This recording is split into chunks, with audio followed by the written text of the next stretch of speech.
At my wedding, my aunt said, "Don't expect your family to support you." 5 years later, I funded her son's education anonymously. At his graduation, he thanked the mysterious donor. When I revealed it was me, her eyes filled with tears and regret. The music was loud, the laughter even louder, and the scent of roses filled the air. My wedding day was supposed to be the happiest day of my life. I stood in the center of the hall, surrounded by friends and relatives, my heart racing with excitement. Then, in the middle of the celebration, my aunt leaned close to me. Her voice was low, sharp, and cutting. She didn't offer blessings or congratulations. Instead, she whispered words that carried a sting I would never forget. I froze. For a moment, the room around me blurred. I could still hear the clinking of glasses, the chatter of cousins, and the music playing, but her words drowned everything else. I forced a smile, pretending nothing had happened, but inside something cracked. It wasn't just the words. It was the way she said them, with a certainty that felt cruel. I looked at her face, searching for warmth, but found only coldness. Later that evening, I noticed how she carried herself. She laughed with others, complimented distant relatives, and fussed over her favorite niece. But when her eyes met mine, they carried a distance, as if I didn't belong. It wasn't the first time she had made me feel that way. Growing up, she often favored her own children, praising them at family gatherings while ignoring my achievements. I remembered one afternoon when I had won a school award. She barely acknowledged it, yet when her son scored average marks, she celebrated as though he had conquered the world. Her coldness wasn't always obvious. It showed in small ways, like the way she excluded me from conversations, or how she would invite others to her home but never me. At family dinners, she would pass dishes around the table, skipping me until someone else noticed. These little slights built up over the years, and on my wedding day, her words felt like the final strike. I didn't confront her. I didn't argue or demand an explanation. Instead, I made a quiet promise to myself. I would prove her wrong. Not through anger or shouting, but through actions that would speak louder than anything she had said. I wanted her to see that I didn't need her approval, that I could build a life strong enough to stand without her support. That promise stayed with me. In the months after my wedding, whenever I faced challenges, her words echoed in my mind. During the first year of marriage, when money was tight and I struggled to balance work and home, I remembered her voice. When I faced setbacks in my career, when promotions slipped through my fingers, I thought of her again. Each time, the memory of her whisper pushed me to keep going. It was as if her doubt had become fuel for my determination. There were nights when loneliness crept in. I would sit quietly, wondering why family could sometimes feel like strangers. My husband tried to comfort me, reminding me that not everyone's approval mattered.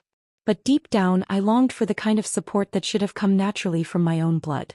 Instead, I carried the weight of her words, using them as a reminder that I had to stand tall, even when no one stood beside me. Years passed, and I began to notice her son struggling. He was bright, full of potential, but life wasn't kind to him. He wanted to pursue higher education, but money was scarce. I overheard conversations at family gatherings. His dreams, his frustrations, his mother's worry. That was when the seed of revenge planted itself in my mind. It wasn't the kind of revenge that involved anger or confrontation. It was quieter, sharper, and far more lasting. I decided I would help him. Not openly, not with recognition, but in secret. I would give him the support his mother once told me I would never have. And when the time came, she would realize the weight of her words. That thought stayed with me, growing stronger each time I saw him struggle. I remembered the sting of her whisper, the coldness in her eyes, and the loneliness I had endured. Helping her son would be my way of turning her judgment into a lesson she could never escape. I had carried the seed of my plan quietly, tucked away in the corners of my mind. It wasn't until I began noticing her son's struggles that the idea started to take shape. He was bright, ambitious, and full of dreams, but life seemed determined to weigh him down. At family gatherings, I would catch fragments of conversations. His desire to study abroad, his frustration at not being able to afford tuition, the way he tried to mask disappointment with forced laughter. One evening, I overheard him speaking to a cousin.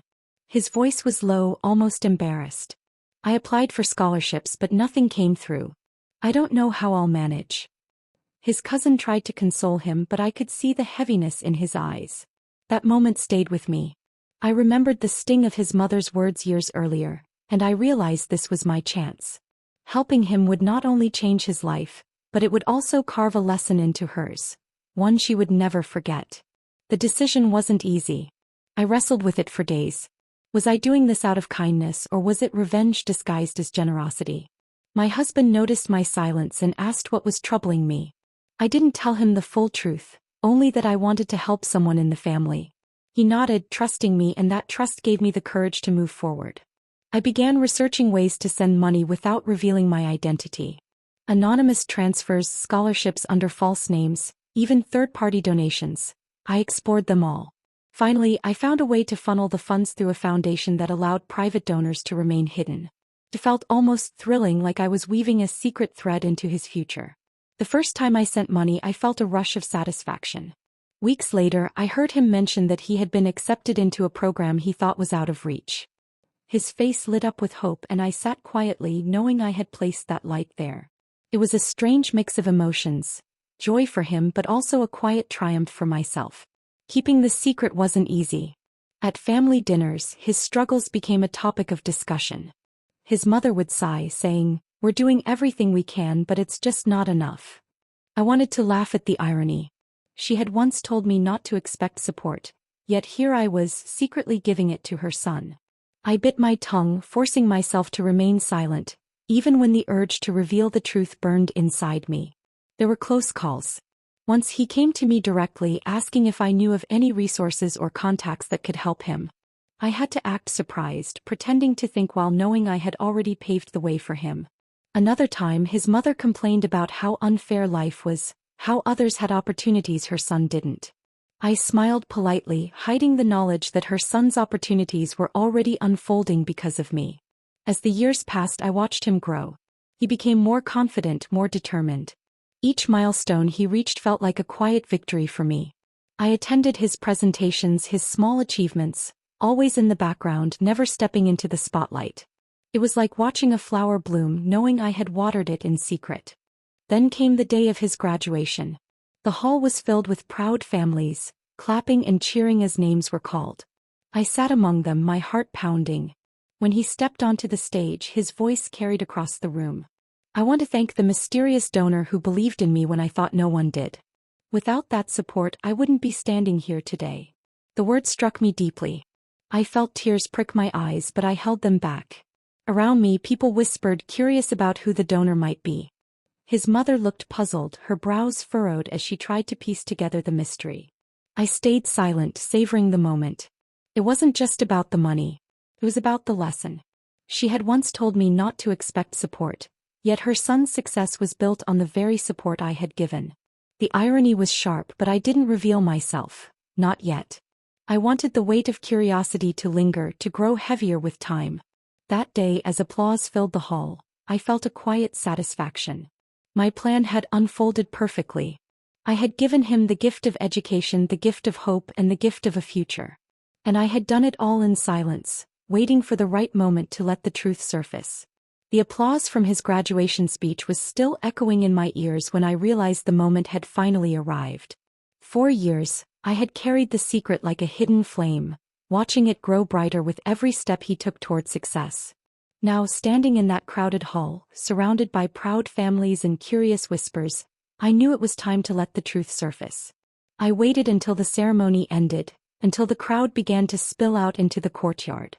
The air was warm, filled with chatter and laughter, but my heart beat with a rhythm that drowned it all out. I saw him standing with his friends, his mother beside him, her face glowing with pride yet still puzzled by the mystery donor he had mentioned. That was when I walked forward, steady and calm, though inside I felt the weight of years pressing against me.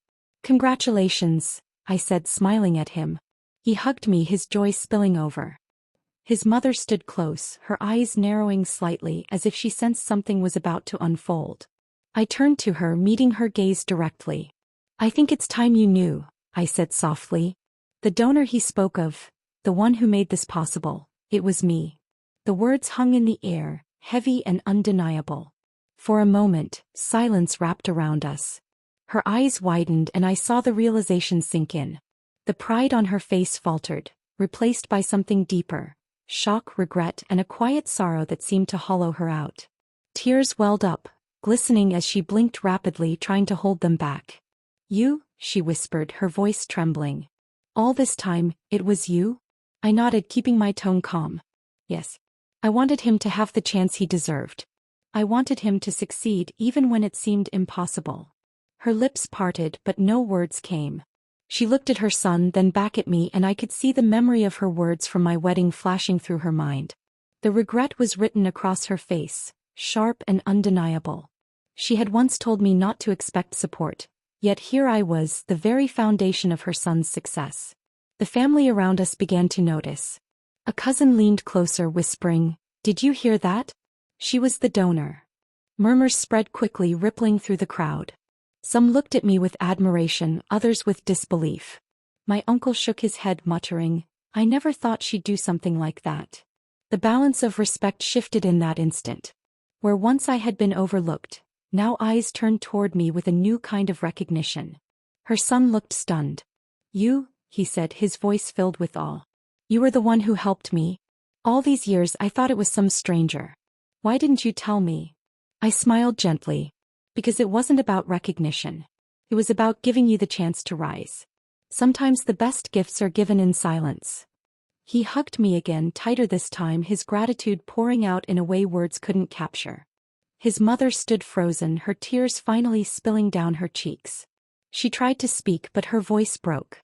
I don't know what to say." "You don't have to say anything," I replied.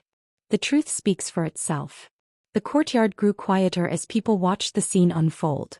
Some clapped softly, others exchanged glances, but I remained steady. This wasn't about humiliating her. It was about proving that kindness, mixed with patience, could be the sharpest form of revenge. I didn't need to raise my voice or remind her of her past words. The weight of her regret was enough. Later, as the crowd dispersed, she approached me privately. Her face was pale, her eyes red from crying. "I was wrong," she admitted, her voice low. "I should never have said what I did. I thought you wouldn't make it, that you wouldn't stand on your own. And yet, you've done more than I ever imagined." I looked at her calmly. "We all make mistakes. But sometimes those mistakes leave scars. Your words stayed with me and they shaped me. I chose to turn them into strength." She lowered her head, silent for a long moment. Then she whispered, "I don't deserve your kindness." "Maybe not," I said gently. "But it wasn't about you. It was about him. And about proving that support can come from unexpected places." Her son joined us, his face glowing with pride. "I'll never forget what you've done," he said. "You gave me a future." I placed a hand on his shoulder. "Make the most of it. That's all the thanks I need." The family's response lingered long after that day. Some admired me openly, praising my generosity. Others seemed unsettled, realizing how easily kindness could expose the flaws in their own judgments. The respect I had long been denied began to grow quietly, not through loud declarations, but through the subtle shift in how people looked at me. In the days that followed, I reflected on the journey. My victory wasn't loud or dramatic. It was quiet, steady, and deeply satisfying. I hadn't humiliated her. I had simply let the truth speak. And in that truth, her regret became the lesson she could never escape. I realized then that family support isn't always given freely. Sometimes, it has to be created, built through patience and resilience. And sometimes the best way to heal a wound is to turn it into strength. Her words had once cut me deeply, but they had also shaped the path I walked. In the end, I had not only proven her wrong, I had proven myself right. That was my quiet victory. And it was enough.